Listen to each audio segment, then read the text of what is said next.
ભાગ્યશાળીઓ આપણે બધા એમ વિચારીએ છીએ મારું સગું મારું સગા છે તો કેમ મારું કીધું નહીં માને, આવો અહમ છે આપણે દરેકને. અને આ વાત ખોટી છે. નવરેન્દ્ર સિદ્ધાંત જૈન નમરે સૌ સાવનમ એસો પંચનમ કર સર્વ પાવપણ આસન મંગલાને છે સભ્ય સિંહમ હવે મંગલમ. હવે શ્રેણિક મહારાજા મગધ દેશના રાજા છે, રાજગૃહ નગરના રાજા છે. હવે જ્યારે પહેલાં એમની સાથે મહાવીર સ્વામીનો સંપર્ક નહોતો થયો ત્યારે મિથ્યાત્વ હતા, પણ જ્યારે ભગવાન સાથે એમને સંસર્ગ થયો એની પહેલાં તો એમને જે હરણી ગર્ભવતી હરણીને મારી અને રાચી પાચીને એનું માંસ ખાધું હતું, એવા ટાઈમે એમનો આયુષ્યમાં બંધ પડી ગયો અને નરક ગતિ થઈ ગઈ. જ્યારે ભગવાન મહાવીર સ્વામીને પૂછે છે કે હે પ્રભુ મારી કઈ ગતિ, ત્યારે ભગવાન કહે છે તારી નિશ્ચય નરક ગતિ છે. ના પ્રભુ ના, હું તારો ભક્ત ને મારી નરક ગતિ, હે પ્રભુ કાંઈક ઉપાય બતાવો.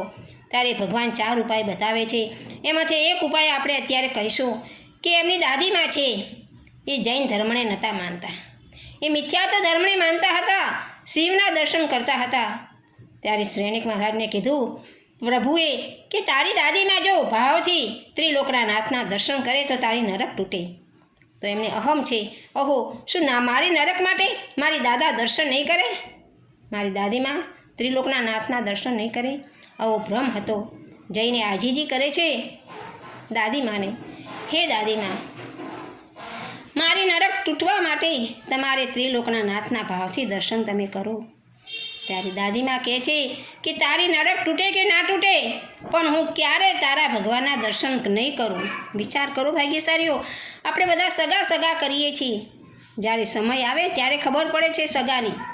એટલે શાસ્ત્રકાર કહે છે, મહાપુરુષો કહે છે કે આપણું કર્તવ્ય તમે બજાવજો, કારણ કે સંસારમાં બેઠા છીએ, કર્તવ્ય બજાવવું જરૂરી છે, પણ એની અંદર ખૂપી નથી જવાનું, અહમ નથી રાખવાનો, મારા સગા છે મારું કરશે જ. વિચાર કરો એમની દાદીમાં હતા તો એ ચોખ્ખી ના પાડી દીધી કે હું તારા ભગવાનના દર્શન નહીં કરું, તારી નરક તૂટે કે ના તૂટે એમાં મારે કાંઈ લેવા દેવા નહીં. વિચાર કરજો ભાઈ, બહુ વિચાર કરવાનો જરૂર છે.